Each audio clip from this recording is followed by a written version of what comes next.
They still won't do it. They still won't do it. Nobody won't answer the question. Who let the dogs out? It's me, the underdog. Back at it again. The most unlikely, the most not eligible, the one they just didn't pick them. That's me. I know y'all know what that feels like. It's the unlikely candidate. And I'm back at it again. And I know y'all love to talk about Tiffany Henyard, and it's going to be more stuff to come. Actually, I'm working on a special report about the Open Meeting Act. Y'all should get a little enjoyment of that, because I'm going to start breaking down some of this stuff so we can all be educated. Is that what they say? Educated. No, so that we can be informed on some of the things that goes on instead of letting the people just say what it is, you know. But today, I want to focus on something a little different. We talked about Kamala. We talked about Kamala. Y'all figure it out. We talk about Trump and all that, but it's not enough attention put on the other options. I've talked to so many people, and they say, well, are you supporting Kamala? I don't know. Probably not. Are you supporting Trump? I don't know. Probably not. I'm not really excited about either candidate, but I'm not going to be closed-minded to the issues, and I will be voting. And some people will say, well, if you ain't supporting Kamala, then what do you want? Do you want Trump in there? Or if you're not supporting Trump, then what do you want? You want Kamala? And they forget there's other options out here. There are other candidates. Jill Stein is running with the Green Party. Cornel West is running. Now, do I think they got a chance of winning? Hell no. No, I really don't. But their hat is in the race, and they don't have to win to make a significant difference. So what I want to see today is I want to look at this Breakfast Club interview. I haven't watched the whole thing. I've seen little bits and pieces, but I figure I will go through and analyze it with you guys. And it's an interview that the Breakfast Club did with Jill Stein. They had on special guests. You know, Charlamagne the God is always on there, and DJ Envy, but they had Angela Rye on there. I didn't like the way Angela was acting. I'm a little disappointed, but we'll get into that. And I don't know if Just Hilarious was on there or somebody else, but anyway, the focus is Jill Stein. Why is Jill Stein the focus? Jill Stein is running as the candidate for the Green Party. So she's also running for president, but people don't really talk about that. So who is Jill Stein? Jill Stein is, she's not a current elected official. She's ran for governor of the state of Massachusetts like twice. She didn't win. Actually, I don't think she's ever won any election she's ran for. Her background is she's a physician. She went to Harvard medical school. And she's roughly, I think she's about 74 years old. But she does have some good ideas, and I respect the fact that she speaks to the issues.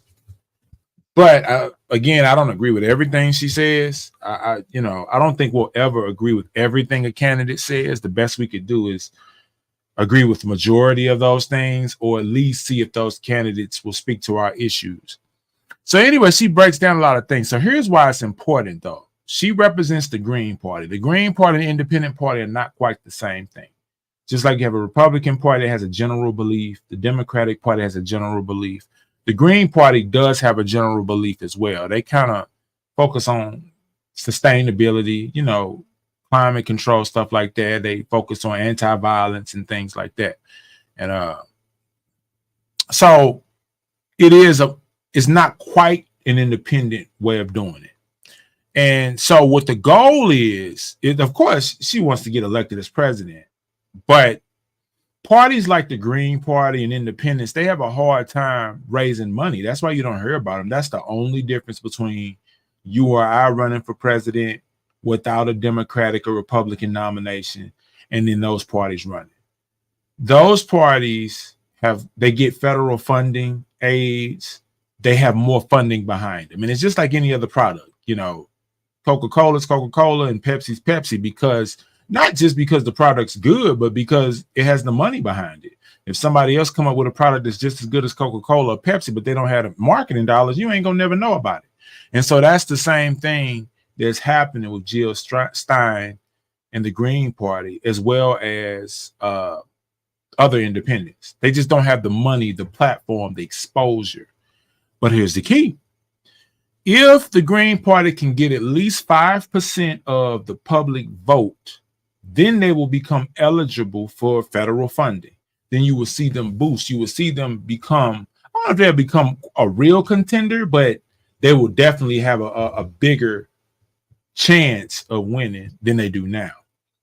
But you never know. I mean, the people may just do something. Because we didn't think Trump was going to get elected either. So we got to keep that in mind that you really don't know. You really don't. We think we know, but we don't really know. So anyway, we're going to look at this Breakfast Club interview, and it's pretty interesting because we're going to look together and see what is Jill Stein talking about. What is she standing for? What she want to do? And I think that'll spark the minds of everybody. And it'll also help remind us of some things that we need to hold Trump accountable for and hold Kamala accountable for. Like, these are some things we like, or these are some things we don't like. And that's why I don't like to exclude stuff from the conversation. Because you don't never know what information may come up, and you may say, hey, wait a minute, what about that? That's a good question, because, you know, life is life and for all of us. So we ain't going to remember every damn thing. You know what I mean? So we have to be sure to listen to all of the sides. So anyway, I've talked enough. Let me pull this up, this Breakfast Club interview, and we're going to break this down together. We're going to spend a little time breaking it all down, seeing what it is, seeing what it ain't.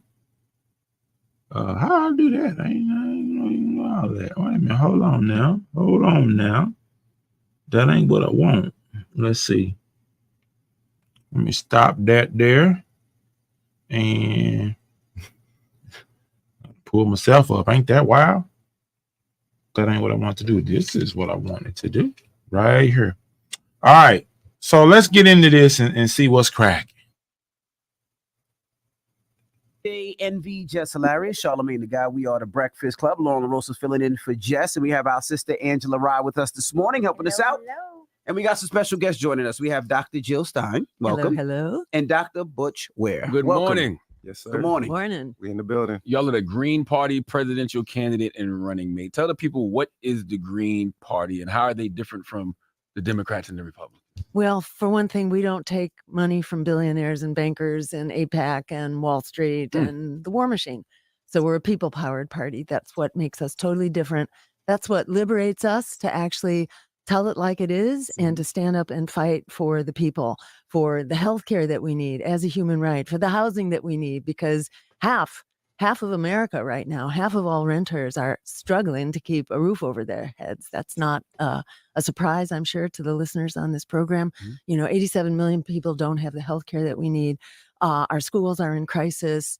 We got 44 million people carrying student debt and, you know, and a climate crisis. Yet we're spending half of our congressional dollars on the endless war machine, bringing us the likes of the genocide in Gaza and beyond. We got 3, you know, nuclear wars in the making right now. You know, this is where our dollars are going. It's half of our congressional budget. It's $12,000 on average per household in America to keep this endless war machine going right now. Yet we have such urgent and dire needs, especially among communities of color and African Americans.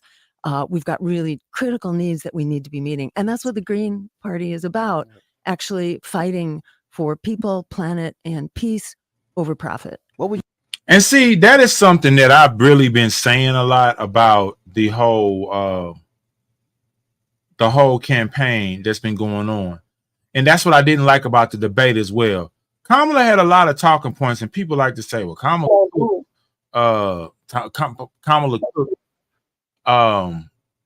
Donald Trump. But my thing is, she didn't really speak to the issues that we really wanted to know about. You know what I'm saying? She just elevated her speech. She it's like she took the question in, She elevated the question, gave a monologue, and moved on instead of speaking to our issues. And I think that's the biggest thing that's made people feel so uneasy. Like even people who are planning to vote for Kamala, they're uneasy because the issues aren't being directly spoken to. And you can't, I get the Israel thing is complicated, but you can't really justify sending that kind of money over there when we got money issues over here. You just can't. Now, let's say we didn't have an inflation problem, right? Let's say we didn't have a student debt problem. Let's just say we didn't have any money problems over there. And then we were helping other nations. You know, then we're in a position to help. But I hate when they act like up in the federal government, we ain't the boss. We the boss. We got the biggest guns. We got the biggest checkbook. When we tell somebody to stop, they gonna stop. Stop shooting. Stop fighting. They gonna stop out of pure fear because we have the power to bully. I'm not saying we should be bullies, but America does have that power. So it's like, make them stop. But I don't think they will because it's more to it than that. But let me not go on the talent. Let me not go on the tangent. Let me stay on the subject. Like as they say, stay germane to the subject. Please stay germane to the subject. And thank you. I'm going to stay Jermaine, Marlon, Jackie, Tito, and whatever. I know politicians. Let's get back into this. Let me not jump off subject.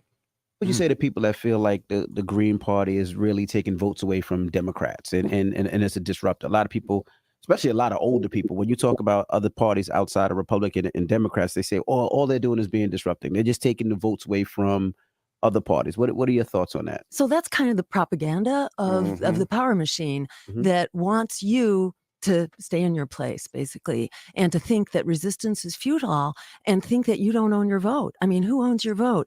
Politicians have to earn your vote. They don't own it. And that's the question. Are they earning your vote? You know, when you actually look at our condition, people are facing a crisis really in every dimension of our lives, and it's not getting better, yet our resources are being squandered. 68% of Americans want an immediate ceasefire and an end to the genocide. 68%. Yet you can hardly get a single vote on that behalf in Congress, and you're getting a standing ovation per minute for that war criminal Netanyahu, you know, who is carrying out this genocide, which could be ended with a simple phone call from the president, just like Reagan did, just like Eisenhower did before him. The U.S. is in charge. This is our genocide going on right now. And don't let them talk you into voting for genocide. If you vote for genocide, you're endorsing it, you're enabling it. We can stop it. We actually have the power.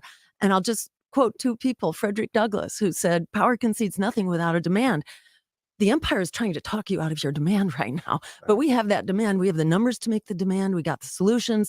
We've got a system. We have an analysis which actually works. And we got to stand up and make that demand. They're trying to shame you and blame you out of making that demand that belongs to us. Our vote is our power in a democracy. Don't let them talk you out of it. And the second thing is Alice Walker, the novelist and poet, who said the biggest way people give up power is by not knowing we have it to start with. We got the power. If you look at the numbers, if you look at the values, if you look at the solutions that are out there, they're out there really waiting for us to stand up and demand them. And if we don't, you know, that's at our peril. It's not just that we're making a mess out of the world. You know, we've committed some like 80 regime change operations since the Second World War. What's going on in Gaza is it's like a microcosm. It's like a symbol of empire and colonialism kind of run amok, but it's not the only place. You know, I mean, we've been rolling out slow motion genocides all over the world for quite some time. And, you know, this is catching up to us. We are no longer the dominant power around the world. Power is shifting. We need to shift with it. We can no longer be giving marching orders to the rest of the world. We need to stand up like an adult and be part of a global community and a shared power structure. And if you can just tag. And I think I don't agree with that part. I agree with some of what she said. The world is shifting. We got to shift with it. I do think we can give marching orders. I think America still has that power, but we have lost our positioning because it's so much stuff that we just let go on over here. And I think that's the excitement about Trump that Trump supporters have is his straightforwardness. I do believe that straightforwardness that he gives, it does have value. Now, don't get me wrong. Everything he says is not okay. He definitely says some disrespectful things. He definitely does some disrespectful things, but everything he's saying ain't wrong. That's what I am saying. And I do think that whoever our president is, whoever wins this presidential election, should be somebody that can speak directly to him, like with no filter, but know how to be respectful but stern. You can't just shoot off the cuff and say something crazy, because you're dealing with some people who are going to live and die by their religion, their culture across the world. You know, we're dealing with a lot of different ways of thinking. So we do have to be mindful of that, but still remember who we are and what value we bring, and be able to adjust to the signs of the times. Take me in right here, Jill. I'll go back to the first question, right? How is it different? So when I was evaluating, got called onto the ticket 3 weeks ago, okay? And I had done an Instagram live with Dr. Jill Stein, and I asked her a couple of questions. I had just posted a reel where Kamala Harris had been asked about reparations. Kamala Harris. Okay, Kamala Harris had posted a reel about reparations. I posted a reel where she was talking about it, and she was asked, and she sort of went around for about 90 seconds, and then she ended by saying, "I will never do anything that only helps Black people." In other words, it was a rising tide lift all boats. We're gonna have social policies and stuff that helps Black folks by default. So I asked Dr. Jill in the interview, "What's your position on reparations?" And she said, "They behave as though it's incalculable, but it has been calculated by specialists many times. It's between 10 and $13 trillion US, and I'm in favor of payments, cash payments to the descendants of the enslaved." So let's have my attention with that, right? The second point is, I said, well, we know that you have been at the forefront of the struggle for Palestinian liberation, and as an anti-Zionist Jewish white woman, that is a powerful statement, especially seeing you get arrested at pro-Palestine rally. So I know where you stand on Gaza, and we wouldn't be talking if you didn't stand in that place. This was before I was on the ticket. But I said, what's your overall vision of foreign policy? And she said, to dismantle the American empire. And I said, yeah, and you better hurry up quick and do it before somebody do it for you. So, okay, so I'm just now realizing what's going on. So this guy's on the ticket. So this is her vice president. You know how sometimes some things can go so right and then some stuff can go so wrong. I think aesthetics matter. I do, especially when you're the first. I'm not the kind of person that gets all excited and rah-rah about having a person of color in office. I'm not getting caught up in having a person of color in office, having a female in office. What I get caught up in is having the right person in office. So we need the right leader in office that just so happens to be female. The right leader in office that just so happens to be Black or Asian or whatever. Not somebody be in office just because they're Black or just because they're female. That doesn't, I get it. I get the minority thing. I get the power, the symbolism, but this is too big to be messing up. We want the right person. If the right person at this time is a Black woman, fine. If it's an Asian woman, whatever, fine.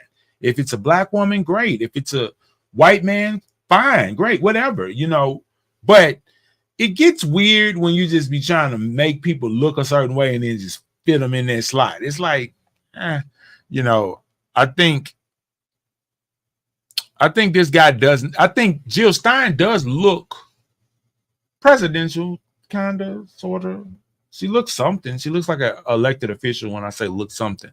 This guy doesn't look like an elected official. And I think that's where it gets a little weird too, because when I talk about Kamala Harris, I say it's a little weird and her speeches aren't compelling to me, but I do have to acknowledge the fact that I'm going to be biased with Kamala Harris's performance because I'm used to a man.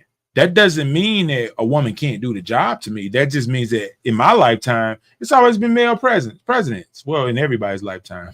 So it's kind of like you get used to what you see, even if it's not the right thing. And so, of course, I'm going to be a little overcritical than some other people. So with that being said, it's hard to wrap your head around what the new normal looks like when somebody's not wearing a suit, when somebody's not saying what you're used to saying. And that kind of falls on Trump too, because Trump never spoke like a traditional president. That's one of the things that some people really loved about him and some people really, really hated about him. And I think that's one of the main factors that got him in there in the first place, because Trump was able to speak to the commoner to some degree. You know, if you ignore the millions of dollars he has, the branding that he's a rich guy, he talked like regular people, even in some of his rough and raw statements. It's like, okay, I can hear him. Whereas compared to other people, it wasn't the same. So anyway, this guy don't look presidential is what I'm saying. Right? That those two processes look very different.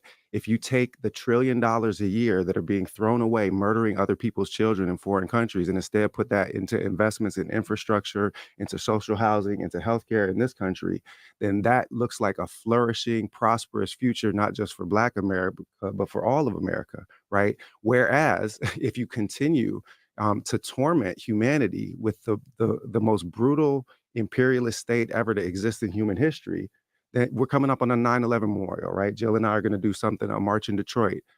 Well, what did Malcolm say about chickens coming home to roost? If we keep exporting this violence all over the globe, then it is going to keep coming right back here to our homes. And that's something that doesn't just concern Black and brown folk. That's something that concern all folk.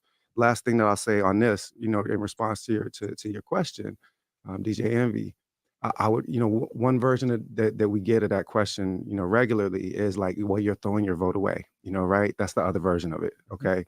And the thing is in this broke electoral college, and by the way, the Green Party stands for abolishing the electoral college.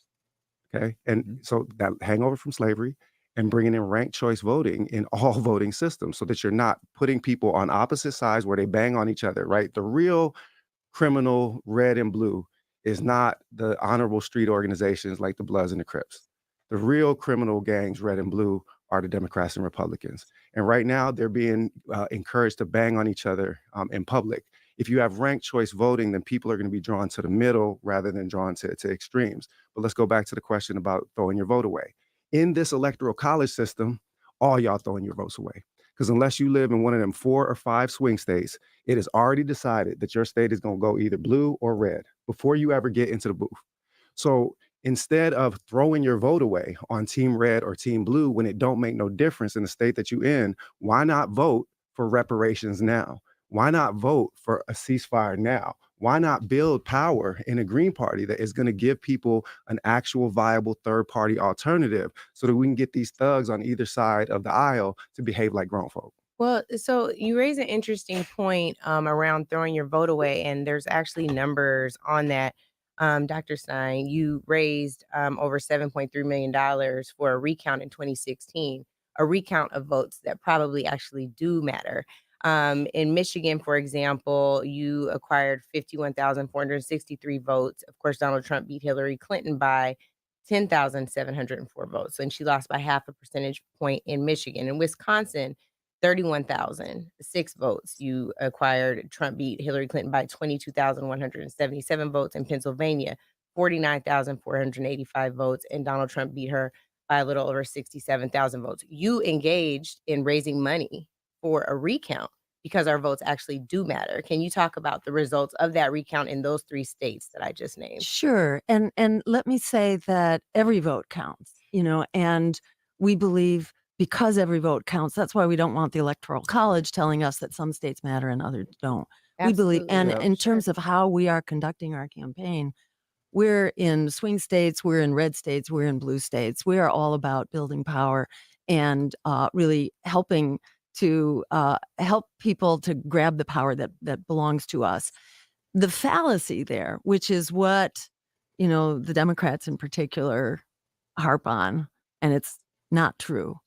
The idea that votes for Greens came at the expense of votes for Hillary Clinton. We actually know from exit polls and just from talking to people who vote for us, and it's about 61% of everybody who votes for us would not have come out to vote. So those votes didn't come from Hillary Clinton, and some of them actually came from Trump too. So if you actually crunch the numbers, what you see is that the outcome would not have changed at all if we weren't in the no Electoral College vote would have changed. Exactly, none. If you calculate the fact 61% of our votes would not have voted one bit. And of the I would remaining, love to do that calculation, but the only thing is I'd be that's an glad to share it exit. with you. No, It's an I'm not. exit I poll. actually am. I'm a lawyer because I don't do math like that. But what I will say is, we don't really know that. Like folks come in, even, and you all know this too, Well, from then Ralph let me- Nader let to me- Yeah. you, right? Folks will say that Ralph they're going to Nader, vote who for was you. one of about 6 third-party candidates in that Sure, election. But Ralph Nader, but you don't know what my when- point was going to be. All My right, go point was ahead. just going Go to ahead. be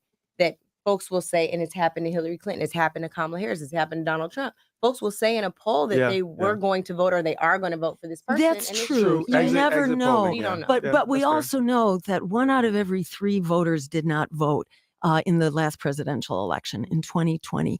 1 out of every 3 eligible voters chose not to vote. And who were they? They were largely, disproportionately of color, young, and low income. Exactly the people to whom our agenda speaks. Yeah.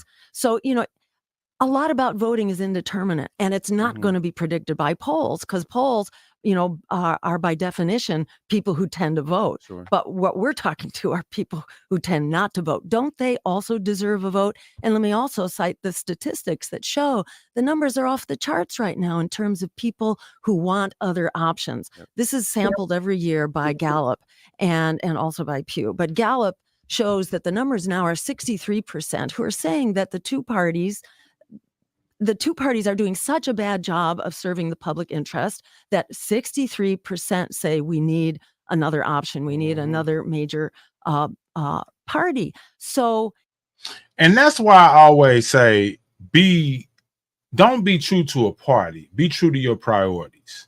Vote for your priorities. Having more party options will help do that.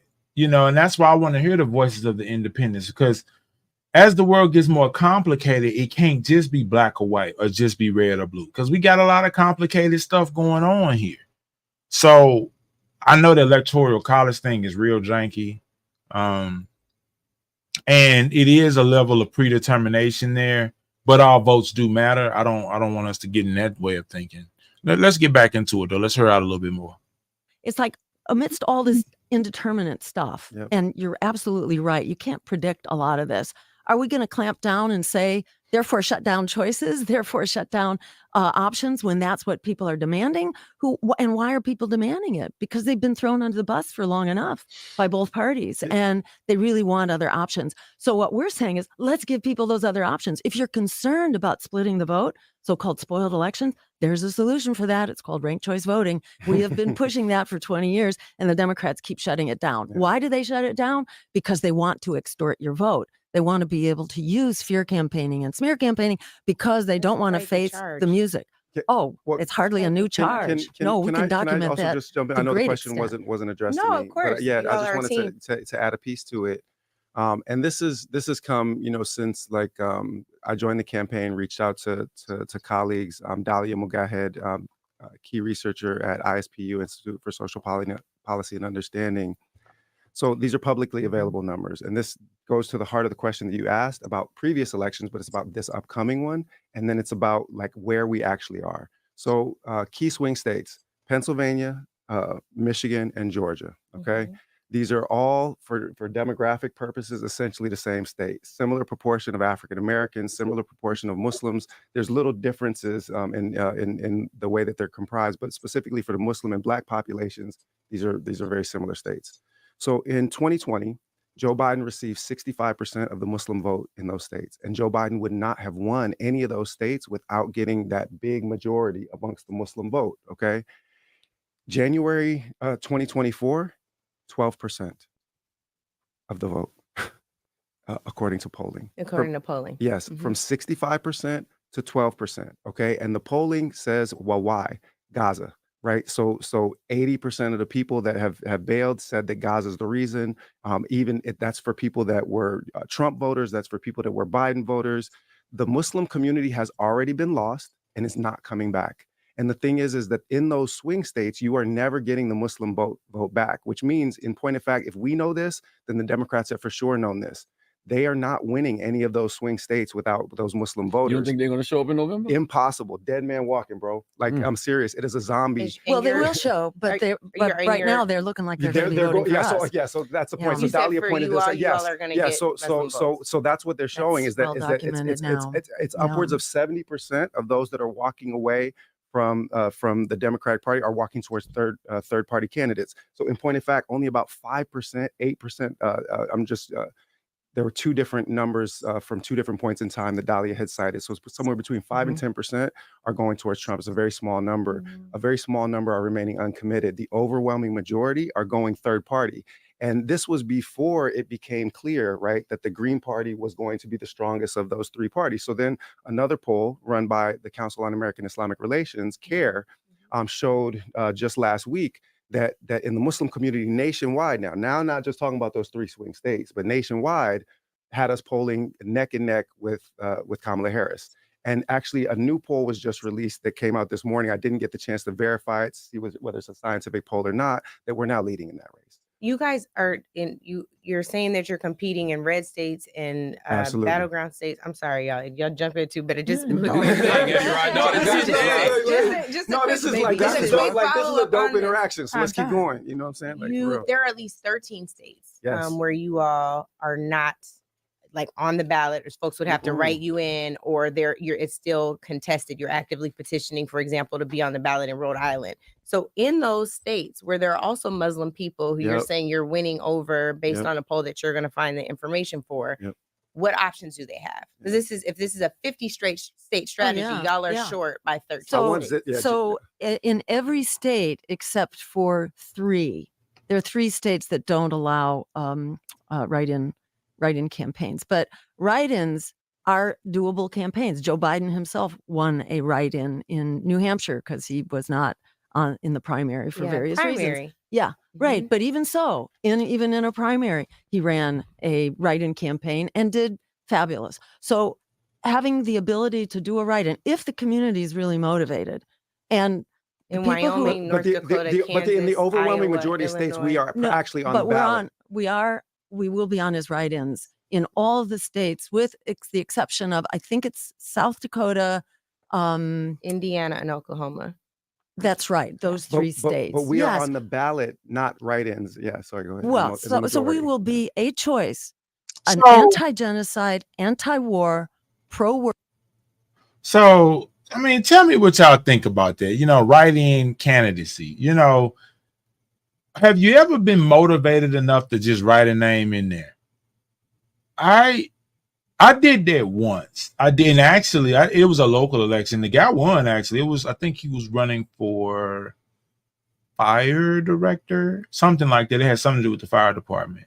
And he won. He ran a strong campaign, and that was rough too because he was going against an incumbent and somebody else. So the write-ins are doable. It's just on a grand scale for somebody who don't have the right back. And I think a write-in thing would be great when you got the money to remind people, because the biggest thing is we all got life. Our life ain't just this political stuff, so we don't be remembering all that stuff. It's people who want to go vote, usually vote, and then forget the day of. You're like, oh man, today election day for real? Oh, let me get on. It's so trying to remember and then remember the write-in, it gets a little weird. Because I think most of the people knew you have independent candidates. It's just that we always think about the Democrats and the Republicans all the time that we forget about that third party thing. So trying to remember it's a third party candidate, remembering their name and writing it in, it can get a little tricky. I don't know. Tell me what y'all think about that. Worker, pro-reparations, climate emergency choice, and the only one which has nationwide status. We will be on the ballot for 95% of voters. That is more than enough to win an election. But, I don't want to just focus on winning the election. This is an odd election. And I would not rule out a win, but that's not the only reason to run. Every vote cast for our campaign is a vote against genocide. It is a shot across the bow of the endless war machine to say that we, the people, are getting organized. We are moving forward. We are growing. We have organization and infrastructure that we have never had before. We've never been able to break through like we are now, because Greens have been ahead of the curve on a lot of things like climate change, on reparations, on healthcare as a human right, on housing as a human right, also on Gaza and genocide. We've been very much ahead of the curve. And on cutting the military budget. We're spending as much as the next 10 major military budgets around the world right now. We're more than all 10 of them put together. We can cut our military budget, which is not benefiting us here in America, and put those dollars into what we critically need right here and right now. We should have, we need to be raising the floor for schools across the country. Why should the quality of your school depend on luxury housing in your community? Schools should not depend only on property taxes from housing. The federal government should be in the business of raising the floor so that we have a common standard across the country. So regardless of your zip code, you have good, high quality education where you're starting out.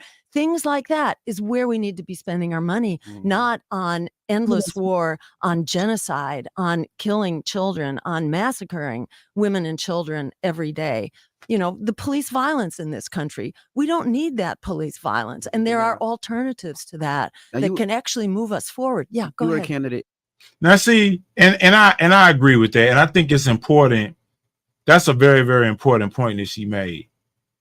Who do you know who has kids, or really who don't even have kids, who disagree with the fact that we should have quality education for all children? It's a win-win-win when you're trying to put America first, because if you have better educated children, now you end up with more capable people. Now, we know education isn't everything, you know, education and experience. When you balance those out, that's how you get the best results. But it starts with education, at least on a fundamental level. So the idea is, if we had an educational standard, all that money we sending away for wars and all that kind of stuff, if we kept that here and had a different educational standard, that's how we remain the superpower. That's how we get ahead. We would end up with more doctors. We would end up with more researchers, more scientists, more people in IT, more people who can help make the country make more innovations. The more we innovate, the ahead of the curve we'll be. And so that's another way of keeping America first, not just putting America first. So I really think that standard should be set. And I love the fact that she said that. And again, that's stuff that I don't really get to hear from Kamala or Trump that I would love to hear. Where are we at pushing the fundamental things forward to make America better? You know, and so do me a favor. It won't cost you nothing, but it means the world to me. Can I get one more like? Just one more like. Just hit that like button. I know we forget about it. If you haven't subscribed, subscribe. I promise it's going to be great stuff coming, but hit that like button for me, subscribe. Let's get back into this. Let's hear what else they're talking about. In 2012, 2016. Right. What's the difference in 2024? Oh man, it's the difference between night and day. You know, it's the thing about being ahead of the curve, and then the curve catches up to you. Curve is catching up to us on all the things, really our agenda. In fact, the agenda that we've been putting forward since 2012 really is the progressive Democratic agenda right now. Healthcare is a human right, housing is a human right, reparations to the extent that they give it lip service, the Green New Deal. Yeah. It sounds like what you want to happen if you're not planning to win an election. Who said we wasn't planning to win? What I heard, I'm saying it's not the only. Exactly. It's not okay, the so only. it's hard to understand. As a candidate, to hear that from a candidate, it kind of gives like, well, why are you here then? It does sound like you might as well join up with a team. No. May I go in on this, please? Because I would not have joined this campaign. I would not have come out of prestigious position in the academy and organizing if I didn't think that we had a chance to win this fight. Look, I'm converted to Islam after reading the autobiography of Malcolm X at age 15. Malcolm brought me into knowledge of self, brought me to Islam, schooled me on the Black radical tradition. I've been teaching and building this community. I speak fluent Wolof, lived in West Africa for years. I got a good life, and I'm not coming out of that in order to play no spoiler. So I was raised in that Black Muslim tradition. And just like Muhammad Ali, I came in because I believe we have a chance to shock the world. And I know that the deck is stacked against us, but this right here is part of our strategy, right? Because what happens is that when people hear this agenda and understand that we're talking about erasing the generational wealth gap now, right? Having a bunch of Black Wall Streets and new Tulsas that we can establish now, not another 100 years, not going with your hands out to the Democrats, like Malcolm said, where they, treat you like a political chump. You put them first, they put you last, as Malcolm said. We erase that in this generation. We build Black businesses, Black Wall Street, and they can't burn it down this time. So by appearing in a forum like this, what is going to happen is we're going to get on a debate stage. And when this woman goes up on a debate stage, exactly. Well, who knows? But the point is that as soon as we are in the mainstream media conversation, exactly, we have a watch party tonight. Go You ahead. guys have a response. We will be doing a You response. did not meet the qualifications for ABC. Incorrect. The qualifications established by an exclusionary framework But whose y'all, goal is to silence and throw off the ballot that's what it is. options I think it's a for 15% voters. threshold for you to be polling at least 15%. Well, before that, there wasn't a 15% threshold. When this was run, when it was run by the League of Women Voters, before it was hijacked by the private corporations of the Democratic and Republican parties, before they were in charge, it was whether or not you actually were going to be a choice for enough voters across the country that you could potentially win the election. So we have satisfied that criterion, the basic criterion. I mean, as a voter, because polls are self-fulfilling. They are self-fulfilling prophecies. If you're in the poll, as determined by whatever,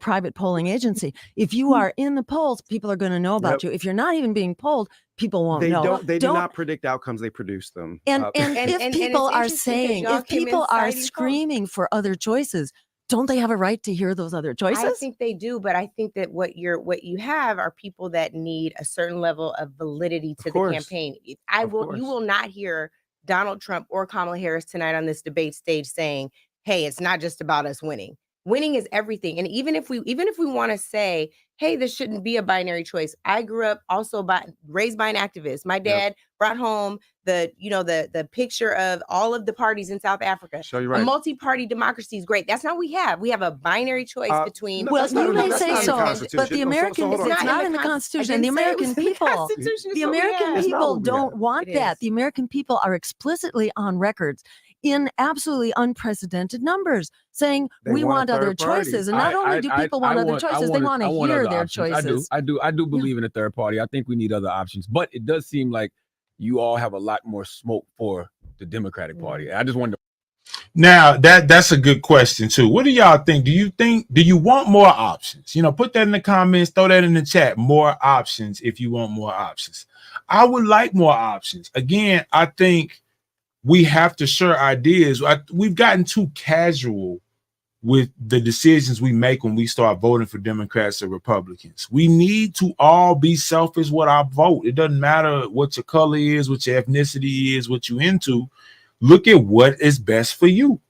And when you look at these candidates and get all the information and you feel like that's going to help you at your kitchen table with your family, that's who you should vote for.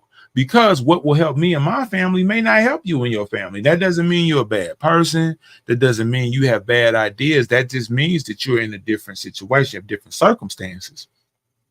I think the only time that you're not making a good decision isn't the decision you're making, but if you refuse to hear the information that will influence your decision so you can make the best decision for you. That's how I look at that stuff.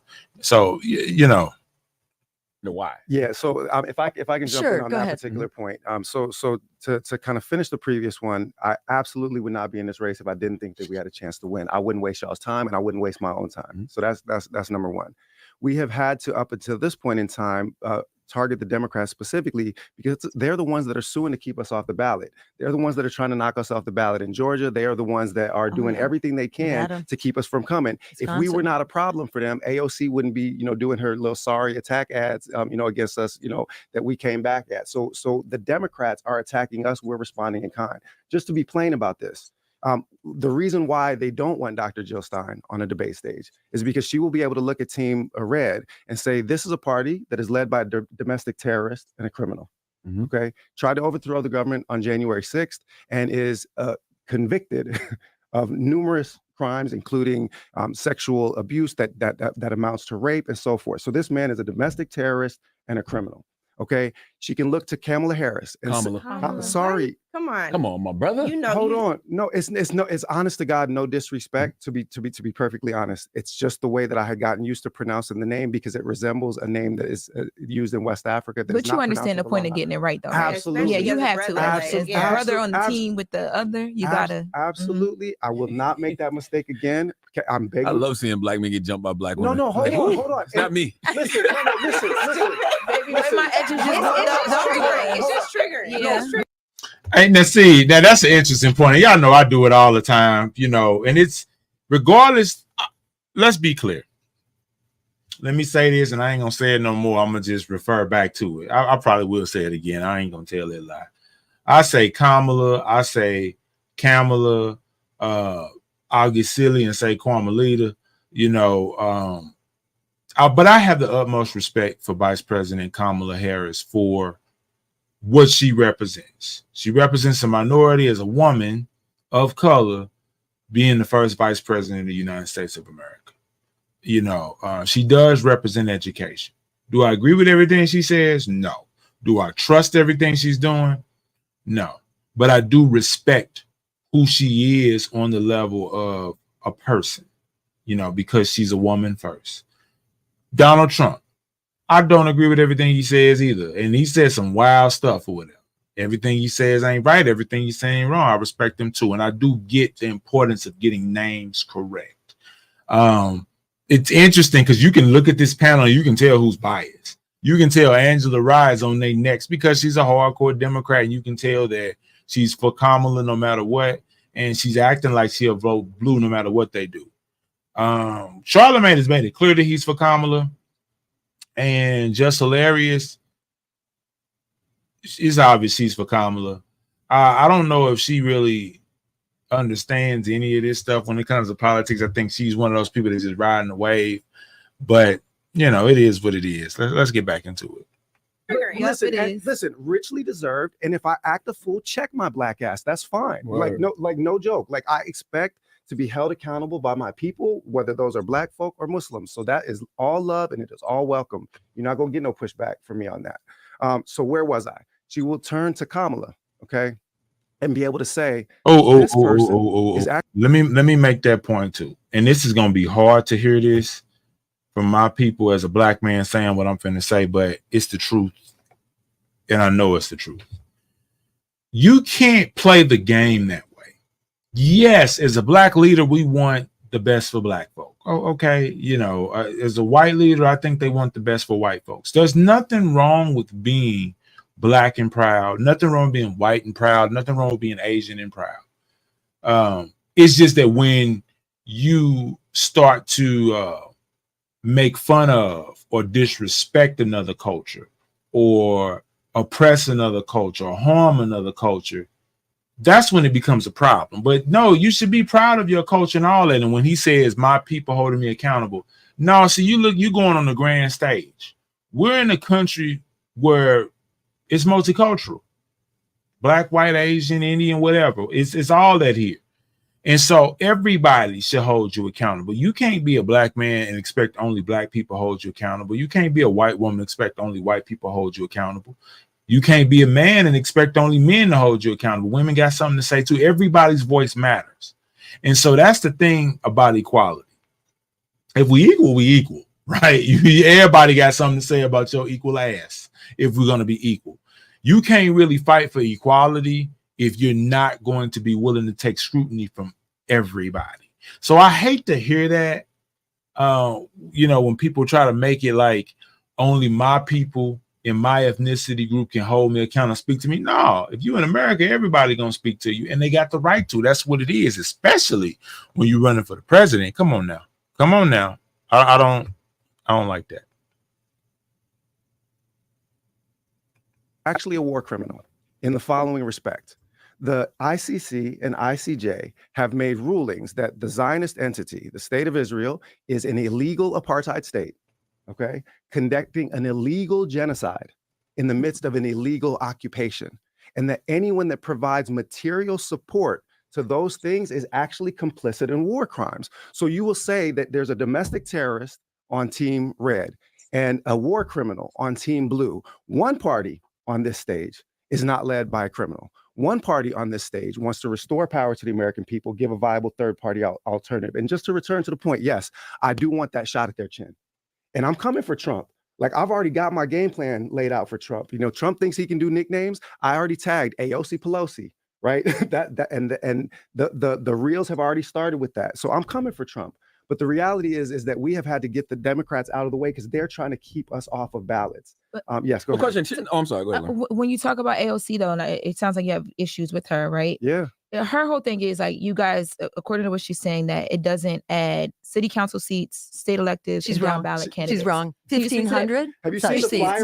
1,500 out of how such many seats. total? Though? Yeah, because Well, how important? Because you but hear for the her people. point How was important is that for? we're not growing, we're not running for lower office, and that we disappear except every 4 years we come out for president. Those were her claims, and they are absolutely false and misleading. She should know better because she was actually campaigning she was for a a Green local Party- Green She- in and she said as 2017. much. She I ought to didn't- know better. No, what she talked about was the Working Families Party, but that is not a third party. It is a mentioned both. second. What she mentioned was the Working Families Party, her third party. And what that does, that is a second ballot line. It's not a third party. No. It's a second ballot line for the Democrats. And it runs people who are already Democrats or they're independent on their way to becoming Democrats. And the main thing about working families versus true independent, non-corporate political grassroots parties, we are under attack by the Democrats in particular. And that's what, it's the Democrats. It's not the Republicans. That's right. It's the Democrats who bragged starting back in March that they now had an army of lawyers to basically exercise lawfare, looking for trivial details where they could do a gotcha and get us thrown off the ballot, violating the spirit of the law to basically eliminate their competition. They have also advertised publicly for infiltrators and spies to mess up our ballot drives. And they also hijacked our public funding, $300,000. I know it's not a lot in the scheme of what Democrats and Republicans run on, but we're a grassroots, people-powered, low-budget party. That public funding meant a lot. And that's part of the Can I reason why ask- we're not on in three states. I just have a question, and because I would want all of y'all to chime in on this. Is it fair to call the vice president a war criminal when she's actively calling for an end to the war in Gaza and she's just the vice president? Well, it's lip service. I mean, she could. What James Baldwin say? I can't believe what you say because I see what you do. You have the power to influence policy now. Sorry, She's the Jill, vice interrupt. president. Yes. I mean, and to your But she point, could at Yeah, but least then speak Yahoo's out. She joint could address speak not out. but she is. No, she She did that at the speaks out convention. She in the asked for same it. way The that convention where they Biden wouldn't let does. Palestinians on the stage. We talking about Not the a same single convention one. where they held them off, and where they slaughtering them like animals in Gaza, and then they muzzle them like animals at the Democratic Even National when they are Convention. Child, please. faithful supporters of Child, the please. party and of their candidates, they still would not allow a single Palestinian to get up and talk about just to humanize Palestinians. So it means nothing to call for the end When you of have- war. Well, when you have the Biden is already doing that. He's already doing that. And Kamala Harris, spoke a little more from the heart about the plight of the Palestinians, but not any different whatsoever about what to do. Basically, she said that, our support for Israel is undying. It's, it's an absolute. We will stand by Israel no matter what, come hell or high because water. both parties are bought and paid for by AIPAC and the war machine. So that's the thing. Their souls are folded on tiny little pieces of paper that are buried deep in the pockets of Raytheon, Lockheed Martin, Boeing, and AIPAC. I'm not even playing with you. And let me just say this because I don't know if I'm going to get the chance to say this in another venue where it will matter this much. As a historian of like anti-slavery resistance movements in West Africa and the diaspora, as a historian of the Black resistance tradition in continental as well as diasporic Africa, I am personally offended by the way that Blackness is being weaponized in this electoral cycle in order to justify white supremacist genocide in Gaza. Expound. Please. Okay, so Malcolm, and I want to follow please, that too. Go ahead. So Malcolm X, my mentor, and I didn't meet him, but read the autobiography of Malcolm X. Yeah. Malcolm said of Zionism, of the Zionist state, the Israeli state, he said that this is a white Jewish population, the Ashkenazi population, being given power by white imperialists to remove brown Arabs from their land. He said, so therefore Zionism is white supremacy. In 1979, Open Letter to the Born Again, James Baldwin said the same thing. He said the state of Israel was not created for the salvation of the Jews. It was created for the salvation of Western interests. Okay, so when you go through Kwame Ture, Malcolm X, James Baldwin, Toni Morrison, Angela Davis, Assata Shakur. These are all people that cited the Palestinian resistance movement, not even to bring in the Africans, right? Not to mention Nelson Mandela, not to mention Thomas Sankara, who talked about Zionism as being the face of imperialism in the Middle East, right? This is what the Black radical tradition taught me. And the Black radical tradition taught me that if we weaponize our Blackness in favor of white supremacy, then we become apostates from Blackness itself, because Blackness is not a race. It is an oppositional ideology to white supremacy. I'm a historian of Africa by training. Never before in human history had people speaking hundreds of different languages made themselves into one people, developed a common culture so that you and I can relate to one another. You and I can relate to one another on the basis of a shared culture. And we got our Latin and Caribbean brothers and sisters, you know, especially Puerto Ricans and Dominicans, but also, you know, more broadly, right? They share in that culture. That is a miracle. It's never happened before in human history, because what happened is that an oppositional identity to white supremacy came into being, and that is us. And when I see that identity now being weaponized to justify the most heinous genocide in our time, like Harriet Tubman is rolling over in her grave right now. Sojourner Truth is rolling over in her grave right now. Bell Hooks is rolling over in her grave right now. Who did I miss? Do you know what I'm saying? The idea that we would weaponize something as sacred as Black womanhood and then utilize this to justify blowing up Palestinian kids. You tell me. No, you tell me. No, you hear what I'm saying. What so I'm tell hearing, me, yes. because I want to make sure I clarify before I respond to it, is that because Kamala is a Black woman and she's running as a Black woman and she's not speaking out against things that you want her to, she's using her Black womanhood to. No, I think so. So what I saw is a lot of Black abolitionists of both sexes, of all gender identities. I saw a lot of Black abolitionists going hard in the paint at Joe Biden, right? And then as soon as Kamala was at the top of the ticket, radio silence. All of a sudden, people that you could count on that were solid through and through as abolitionists suddenly become apologists for empire. So let me tell you what I heard from what he said. What I gathered from what he said is, because a Black woman, a woman of color, I get the debate. That's why you usually hear me say woman of color. Let's stick there, because that'll put a pin in my point. Because a woman of color is on the ballot, they're expecting people of color to automatically vote for her, regardless of what she stands for.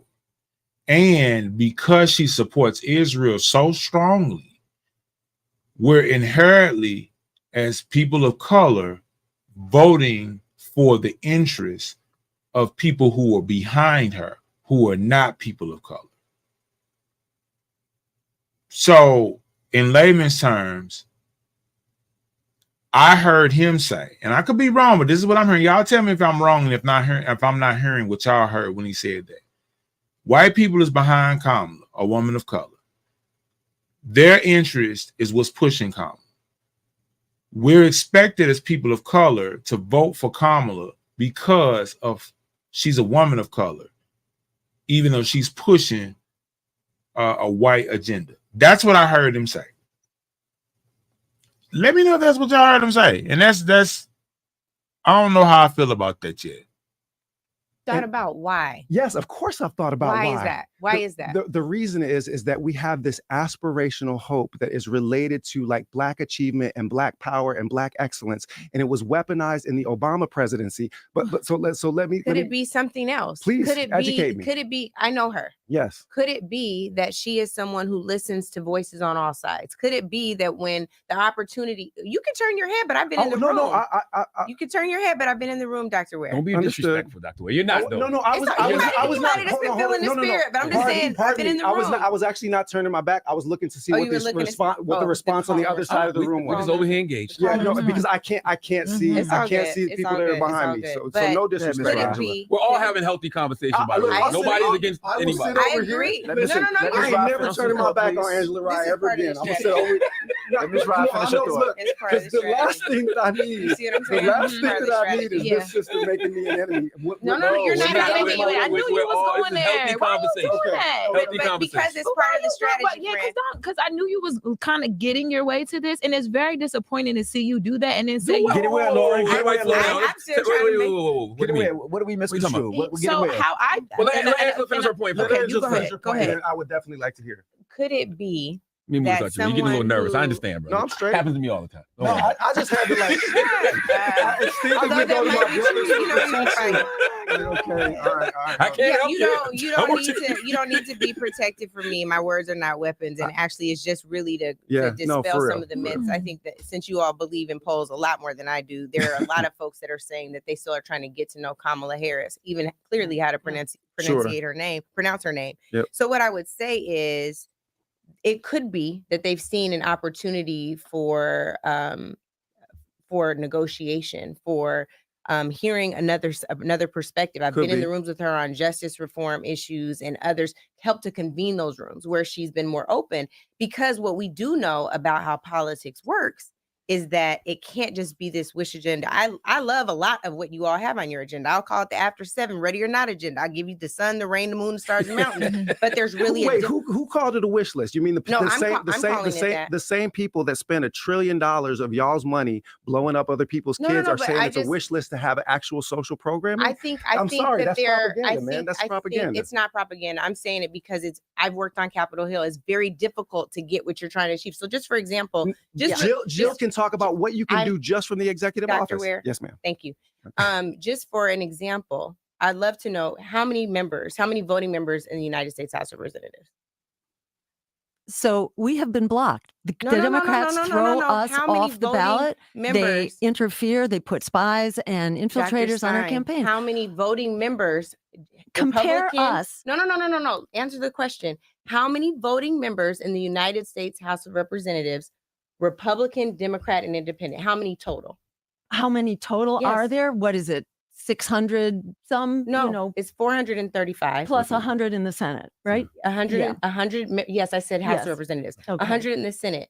Of those 435 in the House, of the 100 in the Senate, how many? Just one moment. I'm not trying to put you on the defense. I'm just saying this because the Hill is my passion. That's where I grew up as a professional, right? How many of them are Green Party members? Okay, I know where you're going with I'm this. Not going you are anywhere. attempting to show that the Greens are powerless. I want to make the point. I was not trying to show you're powerless. Well, this is usually part of that argument. What was the point you were trying to make, Angela? What was the point? I'm going before you rebuttal, Dr. Stein. What was the point? I want to know how many voting members of the Green Party in the House or the Senate currently exist. Currently, there are none. However, if you look at the American people, how many are voting against the genocide? Hardly any. How many are voting for healthcare as a human right, which would actually save us $500 billion a year? We, the people, are not represented. So not being there is not a strike against the Green Party. Okay, and that's fine. How many of them right now, based on, and I called it a wish list, it wasn't to be offensive, is I have a wish list too. I got one in the ideal man I want to. It's dismissive to refer to a party platform as a wish list. What I'm saying is, it's not dismissive. Hear my heart, right? I heard your heart on the mispronouncing of Kamala. Hear my heart. All right. Because there are none that currently exist, that means you got to have allies. Who are your allies in the House and Senate Excellent to help to? See, if y'all would have just slowed down a minute, y'all had guns blazing. I told you it was a healthy conversation. Right? Like, come on. We got to do basic math. Please let them finish. He wasn't talking to me when he said that. But how many who are the allies? Can you name some of your allies in the House and the Senate that would help? Okay, so, and you see what's going on. Like, everybody's kind of like, oh, you know what I mean? Because it's a hard but healthy conversation. Angela Rye is obviously a Kamala supporter. Hardcore Democrat, sure. And so her guard is up to a degree because she wants to be critical. And then she's a lawyer too. So she's going to be critical of the details, no matter how minute they are, no matter how small those details are. And then they're running a party, Dr. Jill Stein, and I can't remember the other gentleman's name, but they're used to being on the defense as well because they're the underdog, they're the minority. And so I think, you hear some healthy conversation, and then you're going to hear them not hear each other because they're so on the defense and so listening just to fire back facts and attacks. And so that's why a lot of people say Angela Rye is an agent for Kamala Harris. And, you know, and that's also why the people on the Green Party feel like they don't have a shot, because they're used to people who are in the Democratic Party or the Republican Party being very quick to dismiss them, being very quick to attack their ideologies and so forth. So I think this is such a healthy debate, and I hope a lot of people just get into it and just give their opinions on this discussion, because it's very, very interesting. And again, do me a big favor, hit that like button. Can I get just one more like? Just give me just one more. And I know we forget, because I forget too. Subscribe. Give me a subscribe. Subscribe. Is going to be more stuff to come. We're growing this channel. We're trying to make a difference here. And we're just trying to give the information, receive the information, and have a healthy conversation. To get this very aggressive agenda done. So let me tell you how the agenda would get done. Yes. For one thing, we Can you need name Let some of her your allies, answer though? the Yes, the- my the- question. I want my sure, question. and it will get answered. Names. Yes. We'll talk about this. So what I want to speak to specifically is town hall meetings, which used to require representatives to meet their districts. They don't do that anymore. They meet with their do. donors. Well, they No, no, largely no. meet with their donors. That's not They're fair. meeting with their Not true. donors like 90% of their waking time. They're hardly ever going to town hall meetings. I mean, we've been out there on the campaign trail, and when we mention this, we get nods all around the room, especially from the opponents of genocide, or from those who are demanding health care as a human right, or from those who want rent control across the country so that we can actually have secure housing in this country. There are so many things that the American people are demanding, but our elected officials are accountable to their donors. So you have got a catch-22 here. You have a very difficult system to change. How do you change it? And it only changes in a crisis. Yep. When did the Yes. third party come along? That is, it was the Republican Party, which was the abolitionist party. It entered into the scene, basically right before the Civil War, and they had been preparing for it, running. And before the Republicans, there were other abolitionist parties. But it's a long road to get there, and you have to work to get there. And, and then suddenly they burst on the scene when the time was right.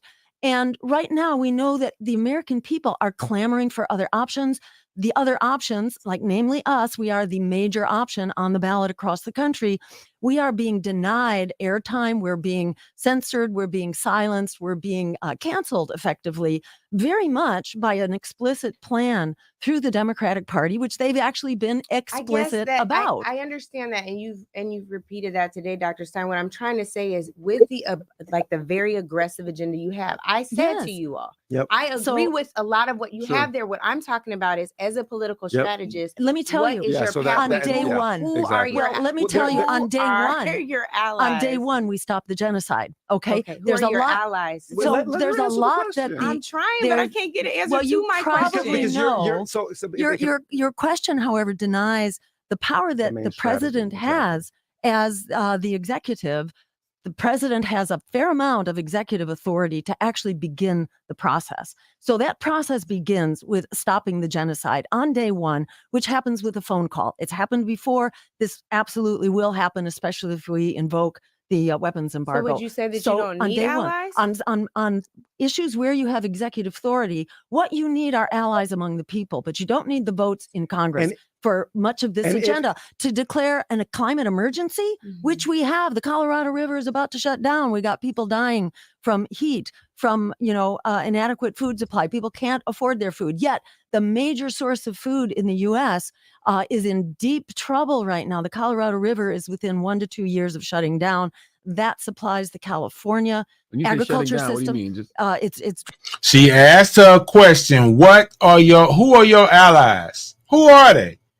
Now, who are your allies? Drought. It cannot get into the system. Mm-hmm. It can no longer get through the outlets coming out of Lake Mead, which is where you have this big reservoir. It's almost too low to make it into the irrigation system to reach many states, but especially California agriculture, which supplies half of the fruits and vegetables for the U.S. So you think food prices are bad right now, just wait a year or Right, two. totally. They're going to be in real trouble. So we would declare a climate emergency, which there absolutely is right now. We just had over 100 days of over 100-degree weather in Phoenix. We got weather conditions that have never happened before. We're in serious jeopardy, not to mention the storms and drought and the trouble for farmers and all that. So we declare the climate emergency, and that immediately triggers the release of over $500 billion every year in emergency funding to begin creating that Green New Deal. That is an emergency jobs program. So no worker is left behind. So you telling me the president could do that right now? Yes, it could do that right now. That could happen right now. And if I could just add something that our brilliant and talented campaign manager, Jason Call, who happens to be in the room with us, I don't know if the cameras want to pan to him. So when we were having this conversation last night after a similarly robust conversation with Mehdi Hassan, we made the point, and Jason was the one that brought this into the conversation, that if we do land that knockout punch, that Muhammad Ali versus Sonny Liston knockout punch, and we manage to get 34% of the Electoral College votes in this country, right? And we go from the 5%. It's 34% of the vote, the actual votes, which would then translate into a majority in the of Electoral College. Thank you for correcting the historian, because we've got a brilliant policy mind here, and I'm still new to this, and happy to be corrected by both family, and new family. And likewise. Yes, exactly. So the point is that if we move from that 5%, that we feel is basically assured at this point in time, that will lead to 10 million in federal funding to run the next election, so that we're not chasing, behind. If we have moved to the point where Jill is able to make that phone call, that we've moved from that 5% to that 34%, that will mean that there is a profound mandate that comes from the American people with that office. That means that, yes, you might have these, intransigent, entrenched positions on both teams blue and team red, but what it will mean is that they will have to respond in a different way to Team Green if we have that kind of popular mandate. And that's why we're trying to take the case to the American people. We might fall short in making that case. They may never show us their chin where we get to throw that knockout punch.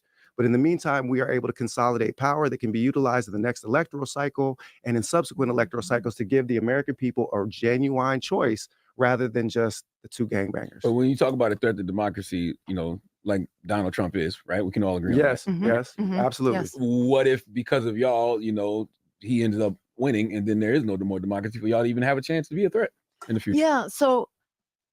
And it's a good question. We get asked a lot. Yes, I mean, Trump is out front, in interfering with the peaceful transfer of power. So a real threat to democracy.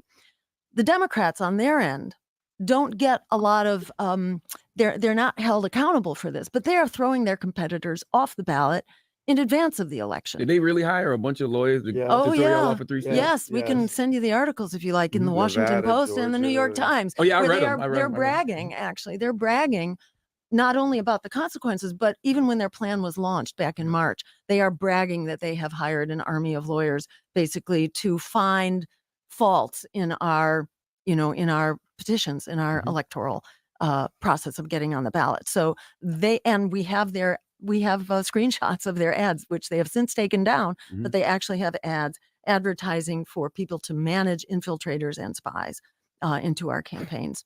And then they actually did hijack $300,000 in our public funding, which we critically needed for the timing of ballot access. And that's why, for example, we missed Oklahoma, because we didn't have the cash on hand to be able to pay the fee, which is, what Oklahoma requires. So yeah, they are pulling out all the stops. And then they have, I'm sure AOC was being an attack dog there, because she was put up to some ridiculous story, which really did not hold water, and I think was really quite embarrassing to her at the end of the day. Before her, it was Jamie Harrison, the head of the DNC, who was trying to smear me about being a Russian agent. Well, that was long put to rest by the Senate Intelligence Committee, which looked into that smear campaign for 3 years. Actually, I had a detailed investigation by the Senate Intelligence Committee. Where that came from, Dr. Stein, given the fact that you were sitting at the head table with Vladimir Putin next to Michael Flynn, who was literally not next to Michael Flynn. Not next to. At the same table, he was at the table with National Security Advisor Michael Flynn, who was found to have So, interfered do you with know what- Russia in the 2016 election. And just months Do after you know what my announced message was? your election, Do you know what my message was? what I then? understand from what you said is that you weren't able to give that message because there was no one to Well, translate actually, that message. but I was a major speaker at the conference. What you saw was a photo from the dinner afterwards. Were you There at was the a head dinner table party. with Vladimir Putin, Dr. Vladimir Putin came in and sat down for 10 minutes without at the head translators. table with you? Yeah, well, not with me. On the other side, the only person I could actually talk to, because there was so much noise and music and entertainment going on, the only person I could get a word in edgewise to was the former foreign minister for Germany, Willy Wimmer, who was sitting on my right. Mhm. And tell On me my the contents left, of your speech too. and my speech, made 3 points.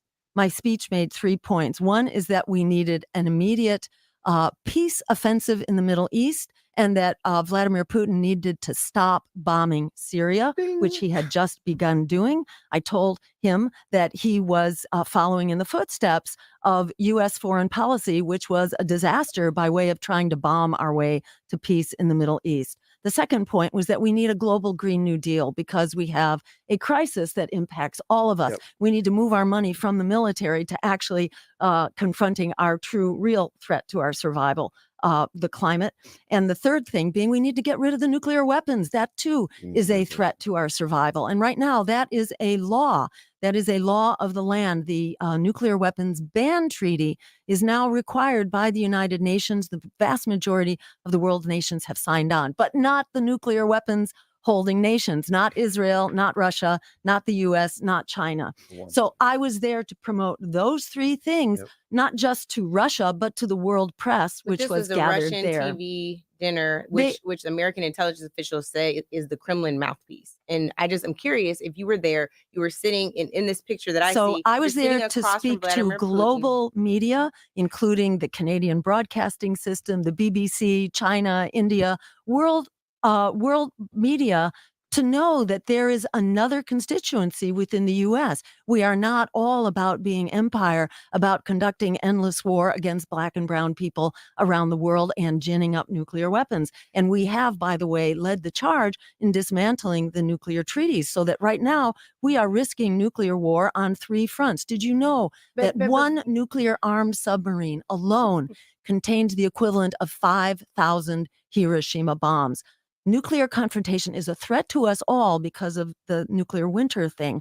And there's so much which is not being addressed. There's so much which the American people deserve to know, including how much this is costing us. Can I read you something, Dr. I'm Sure. just asking. Great. It says engaging with foreign assets is a pattern for Dr. Jill Stein. Previously, the Senate Intelligence Committee investigated links between Stein's 2016 campaign and Russia's efforts to interfere in the election, while an indictment brought by special counsel Robert Mueller found that the Kremlin's Internet Research Agency had used social media to promote her candidacy. So that has Posted been more than 1,000 times. Oh, yeah. I mean, so the Senate Intelligence Committee, they don't mention what the finding of the Senate Intelligence Committee was, which was that there was absolutely no fault on my part whatsoever. The question that was raised there was, did Russian social media have an impact? And was I a beneficiary of that? And the Senate. But they said you repeatedly parroted Kremlin views and posted a well, campaign you know video what they from consider Moscow's a Red Kremlin Square. view? They consider reparations a Kremlin view. Oh. They consider They do. the civil rights movement actually a Kremlin view. They consider racial disparities a Kremlin view. Those are So Kremlin talking these points, are according to these the are these are Department of Defense talking points, and these are unfortunately the DNC talking points as well, which repeatedly tries to smear me as a Russian agent, They even called though you a it has useful been idiot. yes, and this has Ain't been no very idiots in this room, man. specifically Yeah, I Let's agree. just be blunt about that. found lacking. And the report, get this, the report that was initially used to supposedly show that Russians had a social media campaign supporting me, that was written by a cybersecurity firm called the New Knowledge Corporation. New Knowledge had to disband shortly after publishing that because they were exposed for conducting an interference campaign themselves in the 2017 Senate election in Alabama. And how did they do that? They pretended to be a Russian influence campaign on social media. So they did exactly what they have accused the Russians of doing. They actually did, and put it under the false guise of being a Russian interference campaign. So this is just such psyop and a hit job, bro. It's a psyop and a hit job. Conversations Totally. with Vladimir Putin or anybody in the Kremlin, anybody within his team? Have you ever had any I have conversations tried with them? to and have never been able to, but that has been my goal, to actually advance each of these three absolutely critical issues. And in the words of John F. Kennedy, we must not negotiate out of fear, but we must not fear to negotiate. Look at the Ukraine war, for example, which is an absolute disaster. It is a war being fought to the last Ukrainian. No one is paying a steeper price in blood than the people of Ukraine right now. This is an absolutely criminal and tragic war, but it was completely avoidable. Even after it began, there were negotiations taking place under the auspices of Turkey, which brought together the various parties, and you had a peace agreement between Russia and between Ukraine. And that peace treaty was disrupted by the US and by the UK, which came in and said, no, you may not make peace here. The U.S. has been invested in this, unfortunately, as part of our plan for the expansion of U.S. influence following the collapse of the Soviet Union. It's a longer story. We don't need to go into it, but this is an absolutely avoidable conflict. You have to be very skeptical of the talking points that we're hearing from the what does the Green Department of Party Defense. have planned for America? Well, so that, I hear a lot of geopolitical issues. And so I'd like to bridge between those by going back to something that you asked about, like Team Red, right? And how we appeal. So just to be clear, right, that part of the appeal to Team Red is to actually focus on America. So one of the things that is a marked difference between the way that the corporate interests that control the Democrats and the corporate interests that control the Republicans are configured is that on the so-called right end of the spectrum, there are a lot more people that are interested in disengagement from forever wars and want to focus instead on domestic policy. So I think that is one place where we can absolutely make an appeal.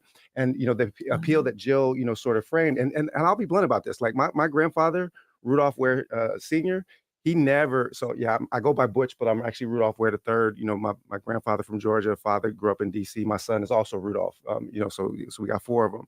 But Rudolph Sr. never would have voted for Democrats because he didn't like that culture of dependency, going with your hand out. He was somebody that did things for himself. So the idea of saying we can cut your personal income taxes, we can cut your small business taxes because we're going to make billionaires pay their fair share, and we will stop taking money out of your pocket and handing it to Raytheon by laundering it through genocides. Right, that we feel that is something that will appeal to people, not just on the right, but like people that are not thinking about voting at all, that this is actually a really, really crucial point. And it is one place where Team Blue is absolutely speeding us towards World War III more rapidly than Team Red is. Okay, Team Red might be speeding us towards a kind of societal collapse, right? And fascism. Exactly. But, right. No. But the thing is that the truth of the matter is that imperialism and fascism are two sides of the same coin. One is the side that faces outwards, and the other is the side that faces inward. And I made a social media post before I got brought onto the team that said it this way: is that whether you vote Team Red or Team Blue, militarized fascism wins. Because the AIPAC and the weapons manufacturers are patrons of both networks. And just to return to that point, right? I've been on campuses. I organized a Palestinian Liberation Concert on October 21st. I organized a Black and Palestinian Solidarity panel at my local mosque on October 11th, 4 days after. Wow. Like, your brother was not backing down. And the Zionists came for my job within the month, okay? And, a Negro still standing. So, but the point of all that is just to say that when we launched this campaign to try to actually bring people into this conversation, you see that this is actually where the American people stand. The American people do not want this forever war, and they do not want militarized fascists coming to their campuses to crack kids' heads open. I had to stand out in front of the encampment, and that's Democratic governor in California. That's Democrat, mayors in places like New York City. It's Democrats that are running cop cities. So the thing is, bro, fascism is already here. It's just that one of it is like fascism, and the other is fascism. But the truth is that the purple fascists, the purple imperialists, Team Red and Team Blue, are run by the same funders, and who funds you runs you. So there's a discourse about putting off fascism, but the reality is that fascism was already here because we already can't speak freely. We already have people, university presidents, losing their job under democratic regimes. We already have kids that are lining up for peaceful protests, having their heads knocked open, or you have the cops standing to the side at UCLA so the thugs can knock kids' heads open. So I'm sorry, the fear mongering ain't gonna work on me. The only thing that I would say to you is I think it's very dangerous rhetoric to say there are two sides of the same coin. I do think it's important for us to dangerous understand. To the Democrats, yes. I think it's one thing he said that was really interesting is whoever funds you runs you. That's a really, really powerful statement. Who funds you runs you. And I think that's one of the reasons why we get what we get when we're looking at the Democratic Party and the Republican Party, because whoever interests are the corporate interests, that's what they want. So they're funding what you're doing. We all know how the game goes. When you go to work, they give you $1, but you better represent what they want you to represent while you on the clock. It ain't no different with some of these people. And that's why a lot of this politics stuff gets so difficult, so difficult. So anyway, you guys don't forget, hit that like button for me. Can I get one more like? Give me one more like. Just hit that like button, hit that subscribe button for me, and we're going to keep the train rolling. Let's listen. Well, I think it's dangerous to all of us, actually. I don't have the privilege. We disagree. I understand. We do on a lot, but we also agree on a lot. But here's one thing I think we can agree on. Either you win or lose this election. There's really no in between. Dr. Stein, in 2002, you ran for governor of Massachusetts and you lost. In 2004, you ran for state representative in Massachusetts and you lost. In 2006, you ran for secretary of the Commonwealth. You also lost. In 2010, you ran for governor again, this time against the first Black governor in Massachusetts, Deval Patrick. You lost. In 2012, you ran against this country's first Black president. And you got just less than 0.5% of total votes cast. In 2016, you ran against Donald Trump and Hillary Clinton, losing significantly with 1.4 million votes cast for you, but 0 electoral college votes, which I agree with y'all needs to be abolished. But 136 million people voted. And you lost that election as well. So I want to know what the pathway to victory is for you in 2024. It can't just be. I'd like to provide. So basically what Angela's saying is, Jill Stein, you a loser. She's saying, Jill, you a straight up loser. You done lost all these elections. Now what? And you talking about the path. What does the path to victory look like? Because they said earlier, it's not just about winning. Got that. And it's not. That's the move. They can't say they don't expect to win. If they win, if the Green Party wins, is a long shot. We all know that. But the goal is to get 5% of the public to vote for the Green Party, because then they'll be eligible some of that federal funding. And now instead of running this campaign, I think she said they're running off of $300,000. That's the difference. Her campaign, if that's, they did say that number. I don't know if that's per state or for the whole campaign, but let's say that's the whole campaign. There's no way they can compete against what Kamala has with millions or with Trump has with millions. So if they can get at least 5% of the people to vote, federal funding to come through, now they can get 5, 10, 15 million to push their campaign forward. But Angela Ride, to sum it all up, she said, you, Jill Stein, are a damn loser.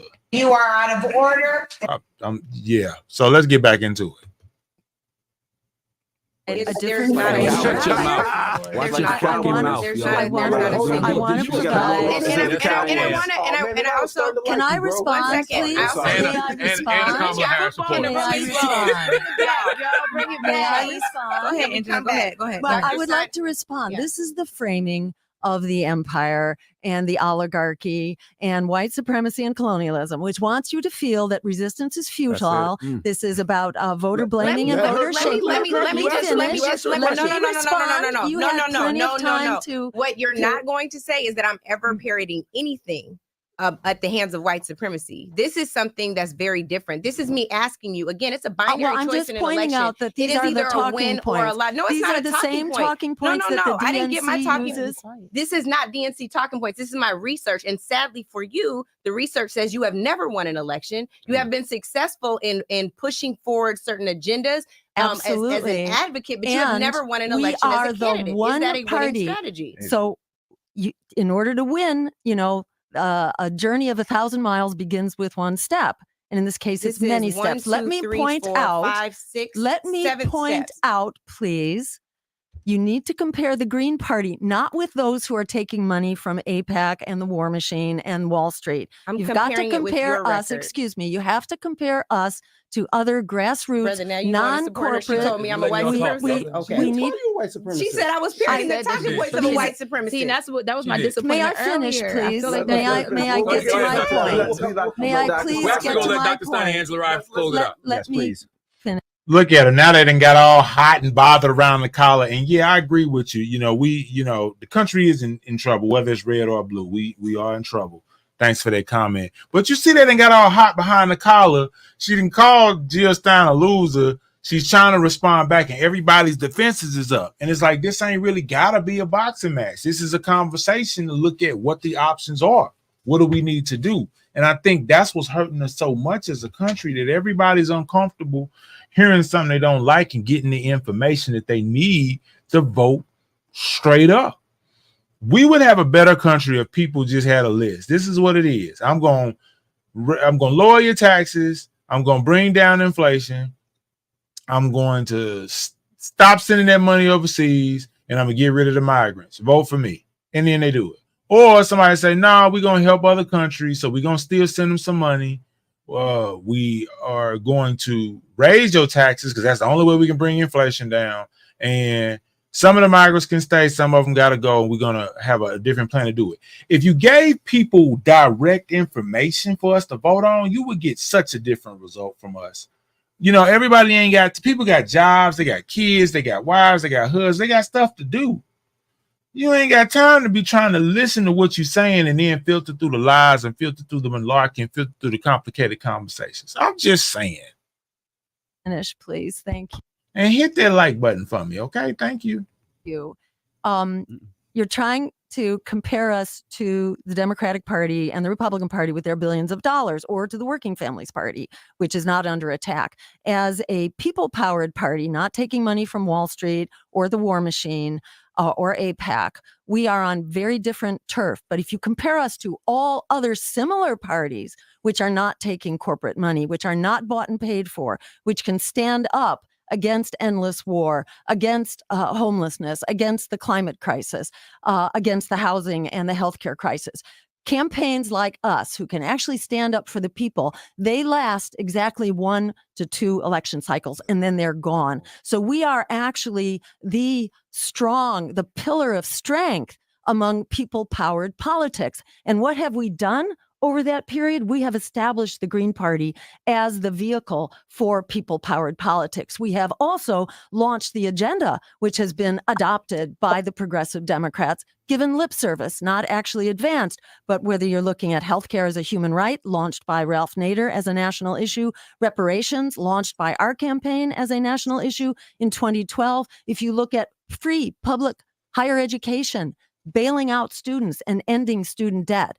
You had Congress bailing out the crooks on Wall Street who crashed the economy, but not bailing out homeowners, not bailing out students. That agenda was launched by us. So I think it's not fair, and it is the talking point of AOC the other day, who is taking her marching orders from the DNC. This is exactly what they say, that we are only running for president. Of color as parroting talking points instead of us looking at basic math. The one thing that AOC has done that you haven't is win some elections. And so when I'm asking you if you've won any elections, that is one point. If you want to tell me that you want to push a more progressive agenda, if you want to talk about 1,500 progressive agenda, you can do. Look at her. She's so she want to fight now. Angela, well, look at her. She want to fight.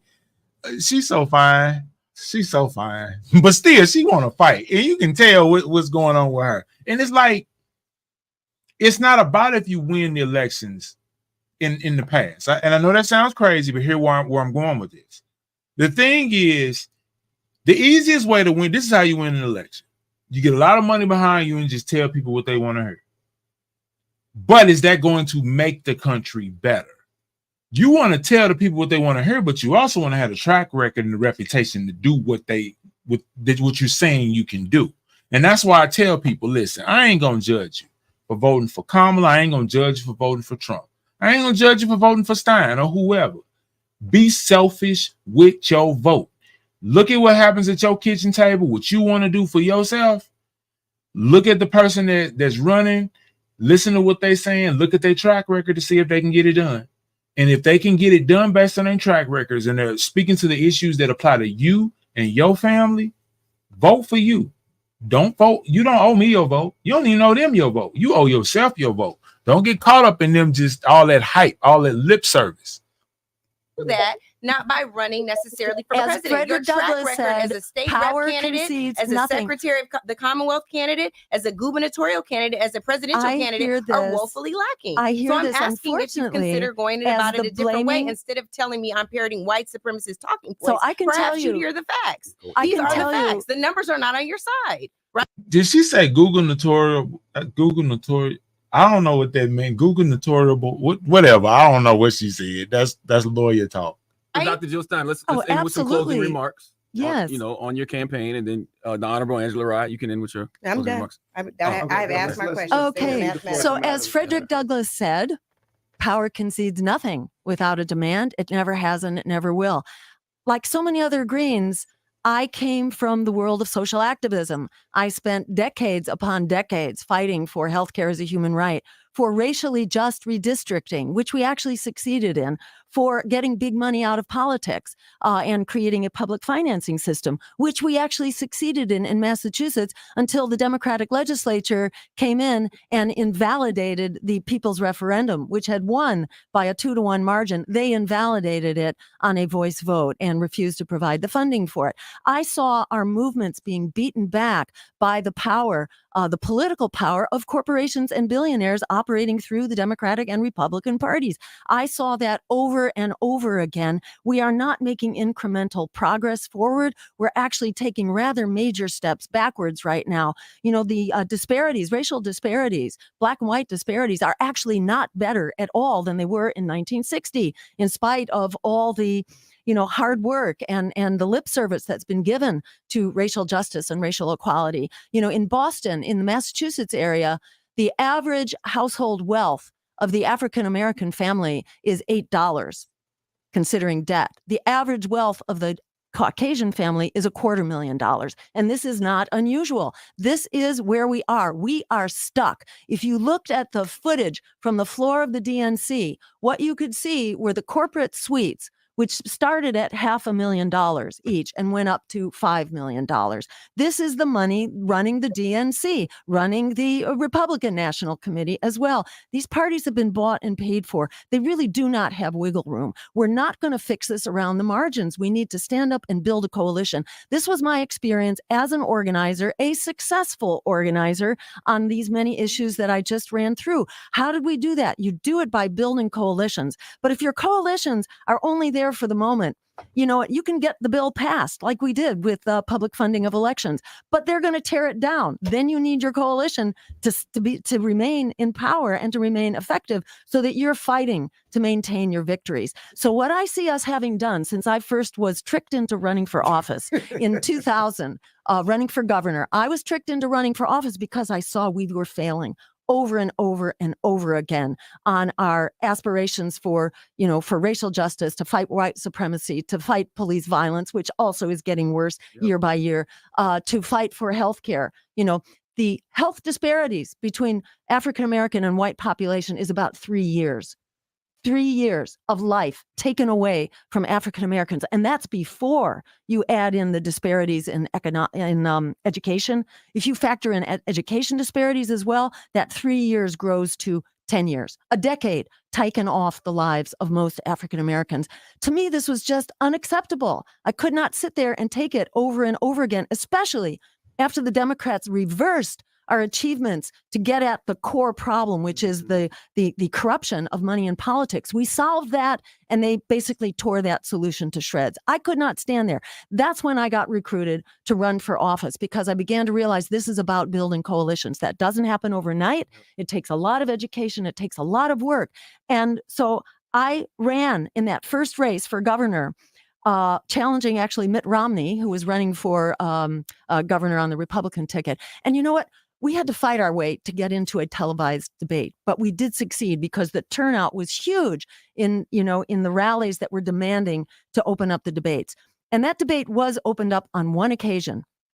And that debate took place in a TV studio. There was no live audience to like read. So it was just, speaking to the other people in the room, small number of people, the guy behind the camera and so on. And the Green Party's proposals, which we've run through several times, went over like a lead balloon inside of that TV studio. And I walked out of there thinking, oh, well, at least I tried. But when I walked out, I was mobbed by the press who told me that I had won the instant online viewer poll, which we didn't even know was going on. And to me, that was like a revelation that, oh my God, people actually agree with us. We don't need to change people's minds. People's minds have been changed by the desperate state of our economy, by, the incredible injustices, by the police state that we're living in, et cetera. And it wasn't nearly as bad back then in the year 2002. So we, at that point, it's like a curtain went up for me. And I saw, oh my God, this is not a matter of having to change people's minds. People are already there. It's just that people are denied knowing that there are options that actually empower us. So what's your website for people who want that option? Thank you. It is JillStein2024.com. And yes, check us out, because this election is full of, what shall we say, 180s and unexpected developments. And we, the people, deserve to be heard. We are demanding to be heard. And we potentially have the power. If only the vote to stop genocide stood up to say, I will not hold my nose and vote for genocide. That vote, or the 87 million people who do not have adequate health care, or the 50% of renters who are struggling, who are just 1 or 2 paychecks away from being evicted and being out in the street. If those people stand up to vote for what we actually can have right now, this election will be turned on its head. And if we don't get to the White House, but we start on the road to the White House, that too is a huge win. So I really encourage people to follow the words of Alice Walker. The biggest way we give up power is by not recognizing that we have it. This is the conversation that the Democrats, the Republicans, the oligarchs, the warmongers, they do not want you to hear this. They do not want you to know that we have power. We have the power if we are willing to stand up and demand it. And in the face of a genocide, it is a new coalition is being forged. It's being forged in this era of blood and destruction and world crisis. A new coalition is being formed to stand up for peace and justice. The institutional supports are coming out of the woodwork in a way that we have never seen before. This is my 3rd race. We've never seen anything like it. And the mobilization of the Arab American and the Muslim American communities is a real example of a community that is standing up with the incredible courage of their convictions to say, we deserve better. We deserve an America and a world that works for all of us, that is within our reach if we demand it. Well, thank you for joining us, ladies and gentlemen. Dr. Jill Stein, Dr. Great talking with all of you. Thank you so much. Great lively Thank you, Angela Rye. Thank you, It wasn't Angela Rye. supposed to be a debate at all. But it was good. It was great. All right. It's the best kind of debate. Great. Yeah. It's the Breakfast Club. Good morning. Wake that ass up early in the morning. The Breakfast Club. Yeah, you see her pouting at the end. It wasn't supposed to be a debate. Girl, what you doing? See, I tell you, boy, that pretty privilege go a long way, man. Angela done triggered me. I don't even say that kind of stuff, man. I don't even use those kind of words that I've been triggered. I'm not one of those kind of guys, but she done triggered me with that. And pretty privilege goes a long way, and she want to pout just because she didn't like what Angela had to say. Oh, because she's a Kamala loyalist. That's what Angela Rye is. She's a Kamala loyalist, dare I say it. You are out of order. But, whatever. Anyway, what do you guys think, man? I think that was a healthy debate. We know Jill Stein ain't got a chance in hell of winning, but I do hope that she gets at least that 5% to push that ideology forward of having another party system. If she can get that 5% of the popular vote, and it can get the Green Party as another real party, kind of like the Republican and Democratic Party, that'll show progression for this country as the world is progressing. And maybe this should happen again in the next election where it pushes forward. We have to adapt with the country changing. Red or blue is just not enough anymore. It's not. You know, we are living in the age of AI. The LGBT community is growing and it's getting interesting. We got the world is changing. It's so much stuff going on. We don't even know what half of it is. It's like, what? Like, it's new stuff all the day. Like, man, you're trying to be politically correct. You're trying to be respectful to pronouns. You're trying to teach kids who know way more than all of us adults did back when they was there. The world is just different. And so we got to be sure we growing with all of those things too. Anyway, I thank you all for hanging out with me. If you haven't hit that like button, hit that subscribe button, hang out with me, help me build this community. I appreciate your time because you could have been anywhere in the world, but you chose to hang out with me, the unlikely candidate. But remember, stay unlikely and be unstoppable. And I'm going to catch you on the next one. All right.